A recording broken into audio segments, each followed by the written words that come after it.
कर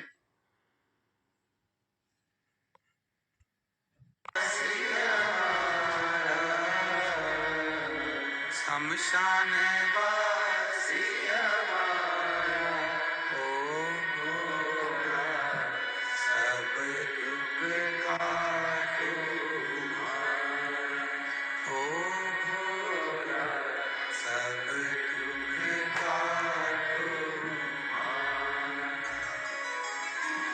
शिव कथा कर रहे हैं, भगवान शंकर का संवाद कर रहे हैं।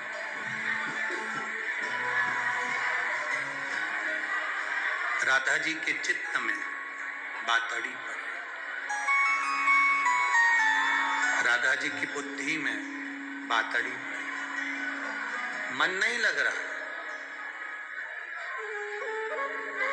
भगवान कृष्ण ने पूछ लिया, राधा क्या है तेरे मन में, क्या चल रहा है, तेरे हृदय में ये चल क्या रहा है राधा। राधा जी कहती हैं, प्रभु एक छोटा सा संशय मेरे दिल में,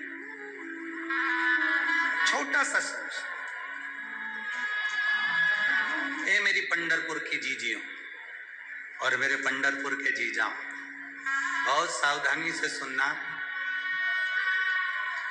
बहुत दिल से सुनना। जरूर कहेंगे कि बहुत भीड़ है, कैसे जाऊं। पूरी दुनिया के लोग पंढरपुर में 8-8, 15-15 दिन पैदल चलकर, 1-1 महीना पैदल चलकर पहुंचते हैं। आज पंढरपुर वालों को योग लगा है कि आप पैदल चलकर शिव महापुराण की कथा तक पहुंचो और अपनी जिंदगी को साथ। दुनिया के लोग पंढरपुर पहुंचते हैं पैदल चलकर, और आज पंढरपुर वालों को योग लगा है कि अपन भगवान शिव की कथा तक पहुंचे, अपने भीतर के संशय को मिटाने।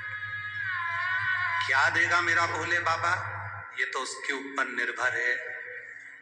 और वो कहते हैं ना कि कहीं कहीं ट्रेन एक इंजन से चलती है, पर यहाँ तो डबल इंजन एक साथ है। यहाँ कोई साधारण है, शिव भी है और हरि विठल भी है। क्या नहीं देखा, एक विश्वास के साथ एक पत्र आया है, देखिए। पत्र तो बहुत सारे हैं, थोड़ा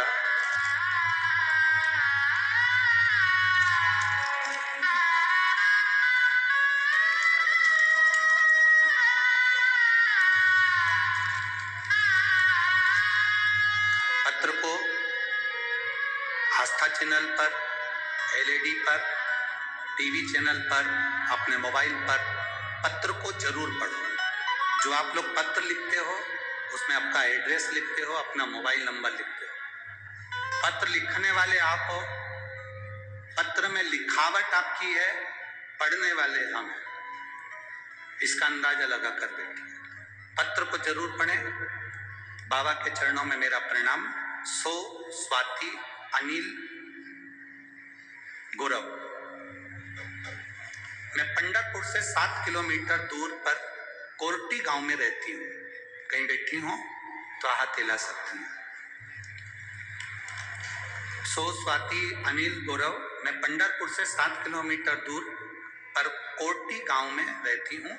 मेरे गांव में स्वयंभू भोले बाबा का प्राचीन मंदिर भी है और हम मंदिर की सेवा में लगे रहते हैं। मेरा मोबाइल नंबर ये है। कहीं बैठी हो तो हाथ हिला सकती है। दिख गई? बच्चा लाई है साथ में? लाई है? लिया। अगर बच्चा लाई हो साथ में तो लिया। मेरी शादी को 26 साल हो गए थे। कितने साल? जम के बोलो जरा। मेरी शादी को 26 साल हो गए थे। आपत्ति नहीं था, एक बार भी मेरे यहाँ गर्भ नहीं ठहरा, संतान नहीं। आस्था चैनल पर शिव महापुराण की कथा लगाती है। मेरी सहेली रोज आस्था चैनल पर शिव महापुराण की कथा लगाती है, कथा सुनती है। वो कहती है तुम भी सुनो। पंडाल में महाराज जी कथा सुनाते हैं, लेकिन मैंने मेरी सहेली से कहा कि कथा सुनकर क्या संतान पैदा हो सकती है? क्या कथा सुनने से क्या औलाद हो जाती है? अगर ऐसा होता तो दुनिया में लोग केवल कथा ही सुनते रहते। इसमें एक लाइन उन्होंने पीछे जो लिखी है, वो लाइन को जरूर पढ़ना आप। मैं उसको पत्र को तो पढ़ूंगा, पर इस लाइन को जरूर पढ़ो। आप लोग चैनल पर भी पढ़ो। गुरुजी, मैं आपसे क्षमा मांगती हूं, क्योंकि मैंने आप पर पहले कभी भरोसा नहीं किया था, और भोले बाबा ने मेरी झोली भर दी, तब मेरा भरोसा हुआ कि 26 साल बाद भी संतान हो सकती है। अब पत्र को देखिए। मेरी सहेली ने कहा तू कथा सुना कर। मैंने अपनी सहेली से कहा क्या कथा सुनने से औलाद पैदा होती है, संतान होती है? मैं अपनी सहेली पर हंस दी और मैंने कह दिया ये फालतू की बात मत कर। मैंने ना जाने कितनी जगह से गोदी भरवाई, दवाई करवाई, सारे डॉक्टरों को दिखाया, पर संतान नहीं। साधु संतों से भी मैंने झोली भरवाई, बच्चा नहीं हुआ। मेरे पति गुरुजी आपकी कथा मोबाइल पर रोज समय मिलते ही सुनते थे। मेरे पति ने मुझसे कहा तू एक बार दिल लगाकर मेरे साथ जोड़े पर बैठकर, जोड़े से टीवी के सामने बैठ और कथा सुन। मैंने अपने पति से कहा जब इतने बड़े बड़े महाराज कुछ नहीं कर पाए, उनका प्रसाद भी कुछ नहीं कर पाया, तो क्या शिव पुराण की कथा कुछ कर देगी? मैं नहीं मानती ये सब चीजें। मैंने नहीं माना। फिर भी मेरे पति ने जिद पकड़ी और कहा चल शंकर जी के मंदिर चलते हैं। सफेद आंकड़े की जड़ ली, तुमरुकेश्वर महादेव का नाम लेकर पत्नी के कमर पर, मेरे कमर पर बंधवाई। तब मेरे कमर पर जब जड़ बंधी तो हम पति पत्नी ने दोनों ने बैठकर कथा को श्रवण किया। मैं बाबा का क्या वर्णन करूं गुरुदेव। शिव शिव है, आपकी कथा नहीं, स्वयं शंकर की वाणी है। गुरुदेव, बाबा की कृपा हुई। जड़ बंधने के बाद मैंने पहली बार टीवी के सामने बैठकर कथा सुनी। हमेशा आपका बहिष्कार करती थी, लोगों को अपशब्द कहती थी, क्यों उस महाराज के चक्कर में पागल हो रहे हो, वो तो मूर्ख बनाने की मशीन खोल के बैठा है। पर गुरुदेव, आज मैं क्षमा चाहती हूँ। 26 साल के बाद मुझे बाबा ने संतान दे दी। मैं यहाँ प्रणाम करने के लिए आई हूँ, बाबा को धन्यवाद देने के लिए आई। गुरुदेव,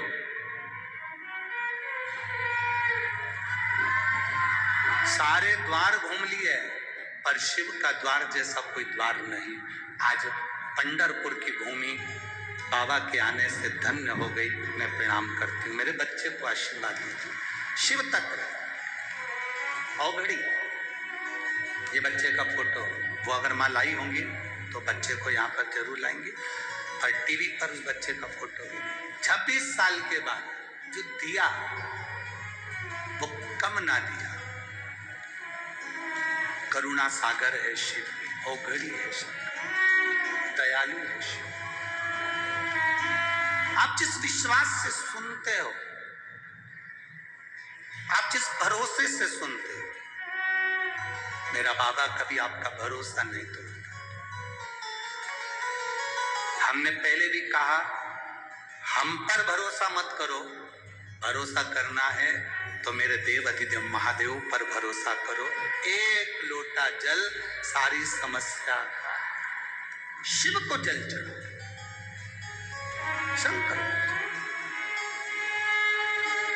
आपको मालूम पड़ेगा कि शिव है क्या, शंकर है क्या। शंकर की पहचान, देवाधिदेव महादेव की पहचान करना सरल बात नहीं है भाई।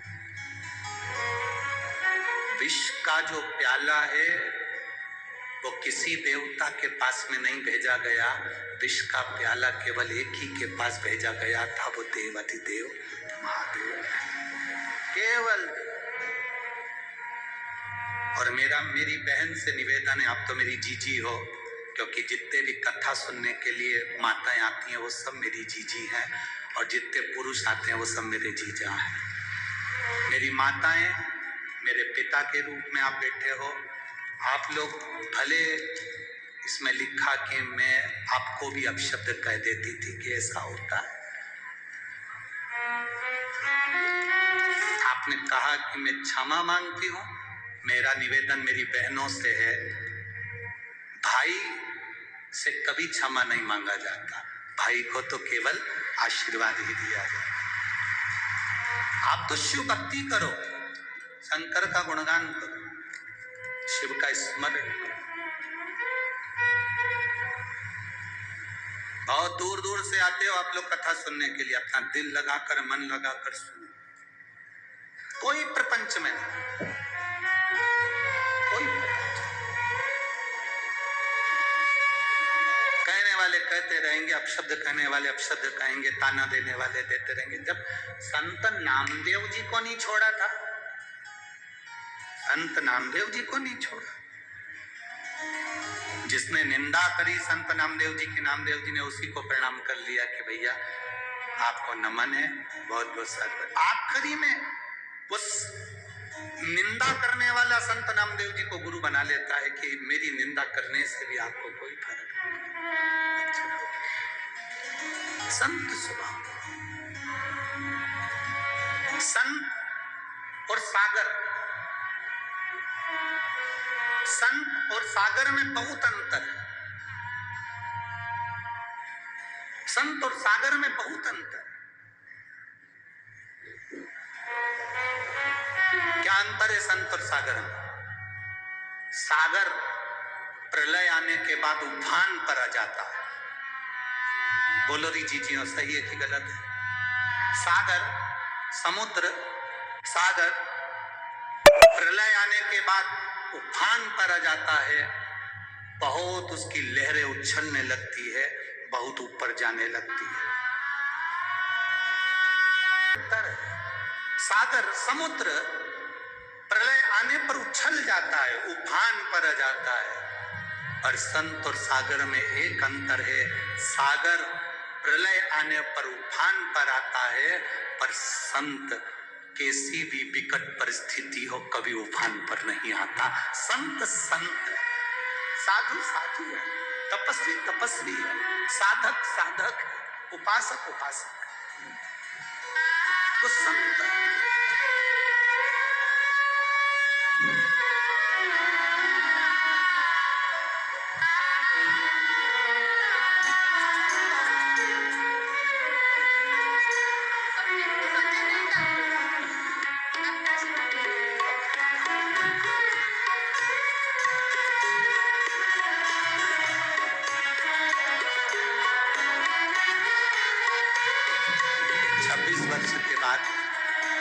ये गुड़िया का जो बच्चा है, इसका जन्म हुआ। एक बार जोरदार ताली बजा।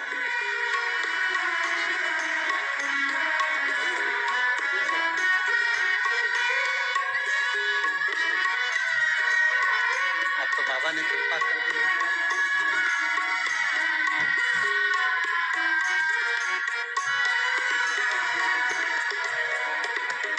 सुस्वाति अनिल गौरव पंढरपुर से 7 किलोमीटर दूरी पर कोटी गांव में रहती हैं, जिनका मोबाइल नंबर ये है। एक बार जोरदार ताली बजाएं, जो बाबा ने कृपा करी। करुणा, अरे भाव से खाली ना जाता कोई दर से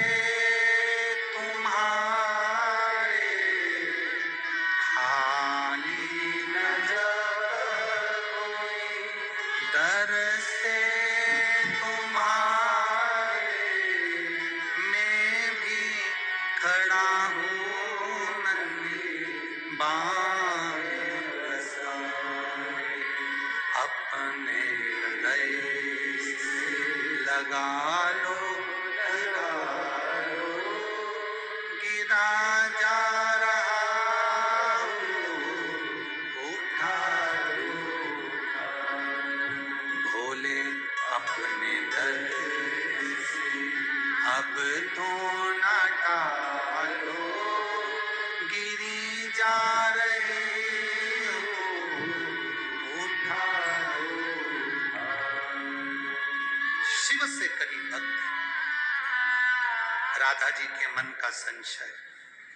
भगवान कृष्ण ने पूछ लिया, तुम्हारा दिल नहीं लग रहा, तुम्हारा चित्त नहीं लग रहा, तुम्हारा हृदय नहीं लग रहा, तुम्हारा चित्त नहीं लग रहा, क्या बात है राधा, तुम्हारा मन क्यों नहीं लग रहा? राधा जी कहती हैं मेरे मन में एक छोटा सा संशय। अगर आपके मन में विश्वास नहीं है भगवान के प्रति, नहीं है ना विश्वास, मत होने दो। आप एक लोटा जल शंकर जी को चढ़ाते रहो, चढ़ाते रहो, चढ़ाते रहो। जिस दिन वो हाथ पकड़ लेगा उस दिन ऐसा भरोसा तुम्हारे अंदर जागृत हो जाएगा कि तुम भटकोगे नहीं। भीतर से, भीतर से।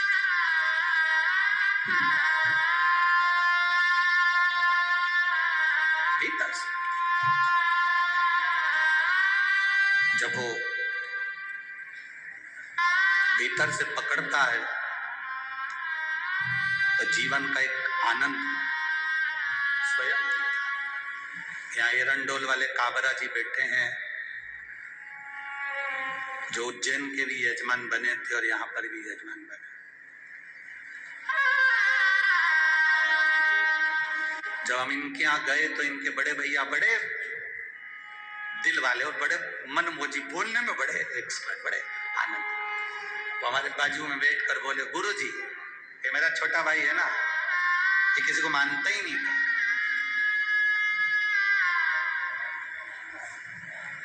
बड़े दिल से उन्होंने अपने दिल की बात, कोई छुपाने वाला काम नहीं, जो एकदम साफ होता है ना वो साफ रखता है, कह दिया। ये किसी को नहीं मानता था, पर जब से शिव महापुराण की कथा सुनना इसने चालू करा तब से ये शंकर का ऐसा भक्त हो गया कि शिव के बिना, कथा सुने बिना रह नहीं पाता। राइट? भक्ति इसी को करते, भाव इसी को करते, श्रद्धा इसी को करते। निर्मल मन सो मोहि पावै। भीतर संशय नहीं रहना चाहिए। संशय है तो कथा में मन नहीं लगेगा, संशय है तो चित्त नहीं लगेगा। इस शिव महापुराण का हमारा नियम है। ये जितने पत्र आते हैं, ये जितने भी आएंगे, 1000, 2000, 5000 जितने पत्र होते हैं, सारे पत्र यहीं छोड़कर जाते हैं। हम पत्र लेकर नहीं जाते। इनमें मोबाइल नंबर होता है, फोन नंबर होता है, एड्रेस होता है। लिखने वाले तुम होते हो, पत्र को भेजने वाले तुम होते हो। हम तो केवल बैठकर बांटते हैं। आपने जो भेजा हमने पढ़ा, बांट दिया, उसके बाद तुम्हारी मर्जी, पढ़े चाहे वो मीडिया वाले जाएं, चाहे तुम जाओ, जाकर पूछ लो जिसने पत्र लिखा था उससे जाकर बात करो कि उसने क्या लिखा, क्या है। हमने तो पढ़ा, आपने भेजा, पढ़ा और वर्णन कर। जो देता है उसका गुणगान किया।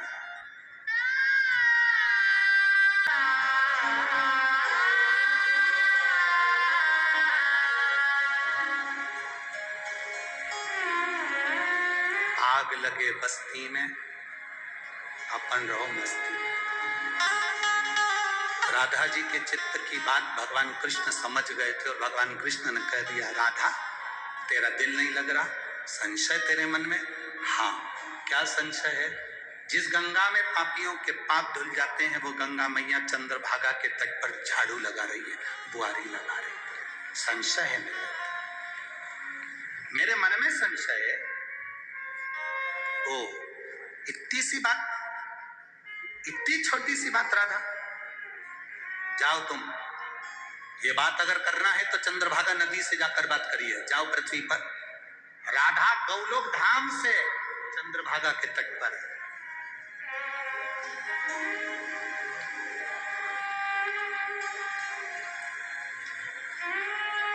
आज कोई कह रहा था, गुरुजी पौंड्रिक हरि विठल को यहां प्रकट किया। किसी ने कहा पौंड्रिक के पहले क्या हरि विठल इस पंढरपुर की भूमि पर नहीं थे?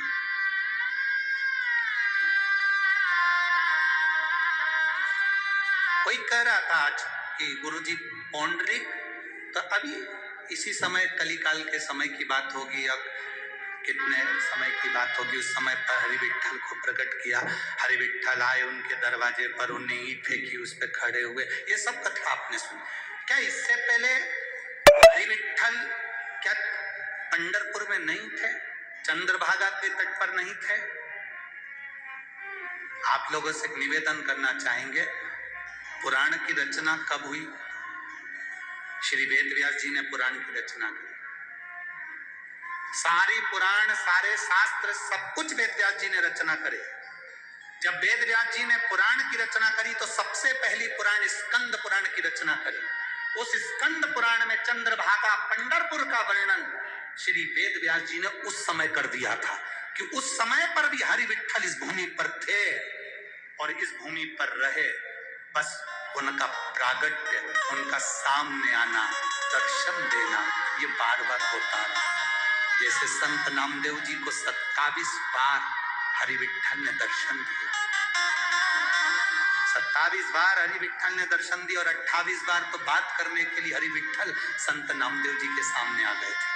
हाथ पकड़ते खेलते थे नामदेव जी। अब जैसे 27 बार हरि विठ्ठल नामदेव, संत नामदेव जी को दर्शन देने के लिए आ सकते हैं, संत नामदेव जी के साथ खेल सकते हैं, 28वीं बार हाथ पकड़कर घूम सकते हैं, तो ऐसा तो हरि विठ्ठल तो कब से यहाँ पर है। ना जाने कितने युग निकल गए होंगे। जैसे राम जी केवल त्रेता में नहीं आए, ऐसे कई युग निकल गए, कई युगों में राम। हर बार सतयुग आता है, त्रेता आता है, द्वापर आता है, कलयुग आता है, पहिया चलता रहता है। हर पहिए में राम, हर समय पर राम कृष्ण का अवतार होता रहता है। ऐसे ही हरि विठ्ठल आज के नहीं है, कई युग निकल गए, इस चंद्रभागा के तट पर भगवान हरि विठ्ठल को विराज है। कई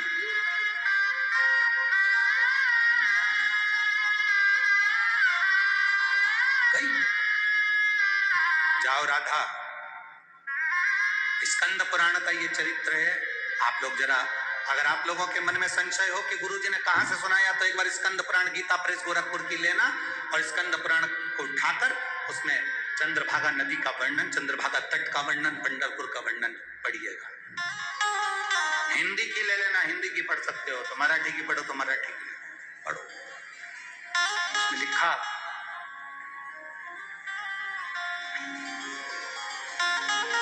उसका वर्णन किया।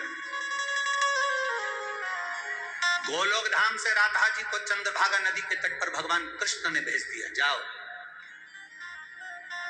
पता करो, तुम्हारे मन में जो संशय है वो चंद्रभागा से जाकर हो। जाओ। राधा जी पंढरपुर में आ गई। जो राधा जी पंढरपुर में आई, जैसे राधा जी का चरण पंढरपुर की रज में, धूल में पड़ा, रज में राधा जी का जैसी चरण पड़ा, चरण पड़ा, पढ़ते राधा मौन होकर एक जगह बैठ गई, स्थिर स्थिर।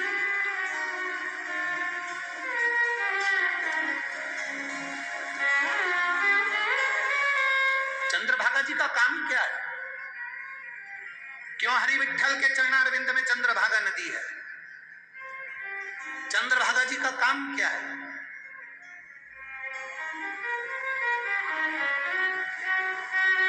क्या करती है चंद्रभागा महारानी? मां चंद्रभागा करती क्या है? माता चंद्रभागा ने करा क्या था? एक काम बड़ा विचित्र करा है मां चंद्रभागा ने। हर बार, एक बार नहीं, हर बार मां चंद्रभागा ने जो काम किया, शायद वो काम कोई नहीं कर सकता।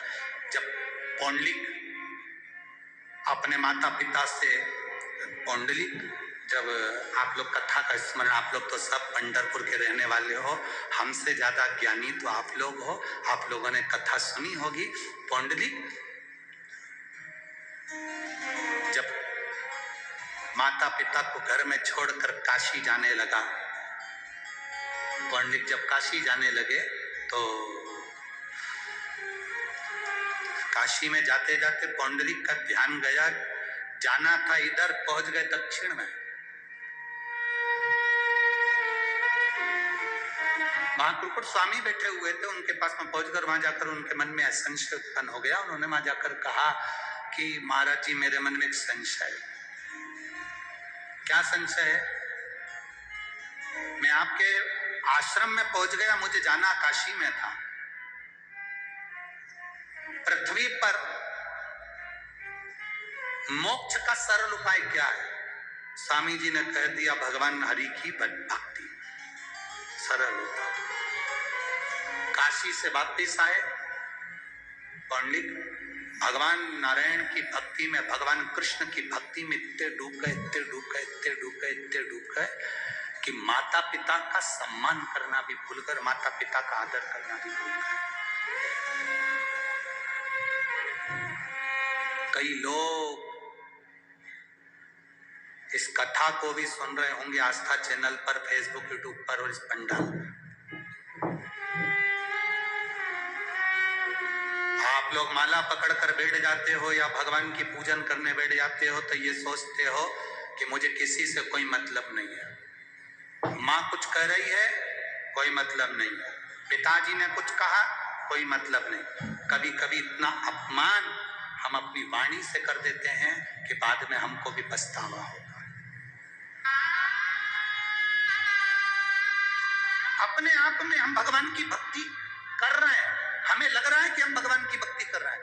पौंडरिक भगवान कृष्ण की भक्ति कर रहे हैं, ठाकुर जी की भक्ति कर रहे हैं, हरि विठ्ठल की भक्ति कर रहे हैं और माता पिता का अपमान कर रहे हैं।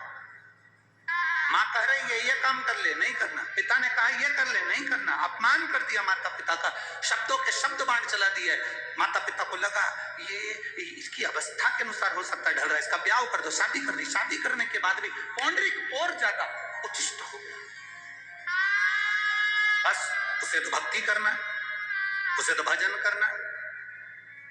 शिव महापुराण की कथा कहती है, भगवान शंकर की कथा कहती है, ना साधु बनो, ना सन्यासी बनो, ना तपस्वी बनो, ना साधक बनो, ना उपासक बनो। शिव महापुराण की कथा कहती है, एक अच्छे घर के गृहस्थी बन जाओ, एक अच्छा परिवार तुम्हारे साथ जुड़ा है, उसमें रहो और अच्छी तरह से रहो, बिना क्रोध के, बिना अपशब्द के, बिना ताने के, बिना गाली के, बिना